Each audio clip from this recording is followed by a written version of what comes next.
Assalamualaikum warahmatullahi wabarakatuh. Saya Yunita Hemalia akan menjelaskan mengenai pembiayaan bermasalah. Nah, apa sih itu yang dinamakan dengan pembiayaan bermasalah?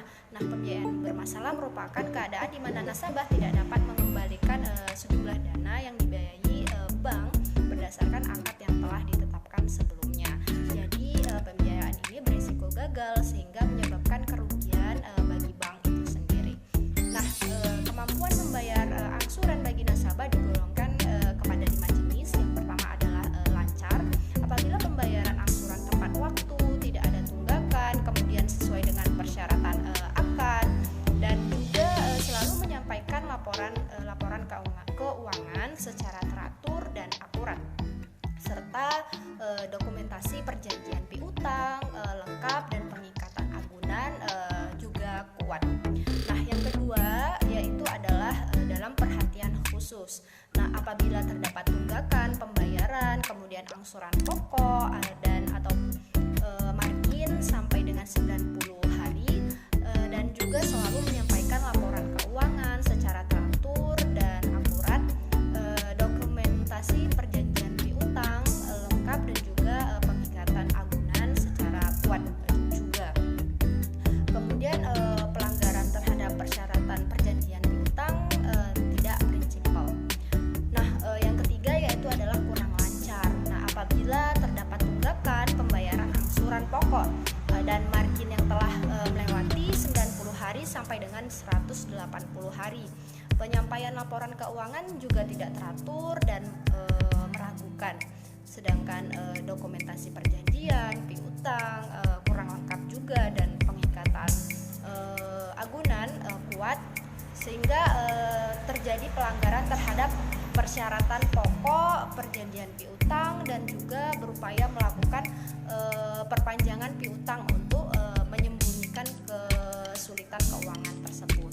Nah, yang keempat yaitu adalah diragukan. Pembiayaan yang diragukan apabila terdapat tunggakan pembayaran angsuran pokok dan ataupun margin yang telah melewati 180 hari sampai dengan 270 hari. Nah, nasabah ini tidak menyampaikan informasi keuangan atau tidak dapat dipercaya. Kemudian dokumentasi perjanjian piutang tidak lengkap dan pengikatan agunan lemah dalam tahap ini, sehingga terjadi pelanggaran yang prinsipal terhadap persyaratan pokok perjanjian piutang tersebut. Nah, yang terakhir adalah pembiayaan macet. Nah, dikatakan macet apabila terdapat tunggakan pembayaran angsuran pokok ataupun margin telah melewati 270 hari, dan juga dokumentasi perjanjian piutang atau pengikatan agunan tidak ada. Nah, apa sih yang menyebabkan pembiayaan bermasalah ini bisa terjadi dalam bank-bank syariah seperti itu? Nah, itu adalah yang pertama dari segi internalnya, yaitu dari faktor SDM, sumber daya manusianya itu sendiri, kemudian dari nasabah, kemudian dari nasabahnya itu juga. Dan bagaimana penanganan pembiayaan bermasalah ini? Maka bank melakukan pencegahannya, maksud saya dengan analisa yang akurat terhadap pembiayaan itu. Kemudian juga dengan jaminan ataupun agunan dan pengawasan secara berkala. Nah, bagaimana cara penyelamatan pembiayaan bermasalah ini? Yang pertama adalah penjadwalan kembali ataupun rescheduling, yaitu perubahan jadwal pembayaran, kewajiban nasabah ataupun jangka waktunya.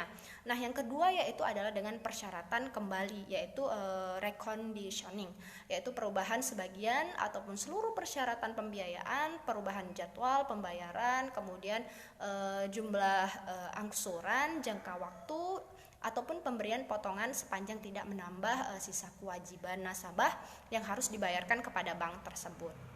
Nah, selanjutnya pembiayaan macet. Dan pembiayaan macet itu secara garis besar dapat dilakukan melalui penyelesaian oleh bank sendiri secara bertahap dengan pendekatan persuasif terhadap nasabahnya gitu.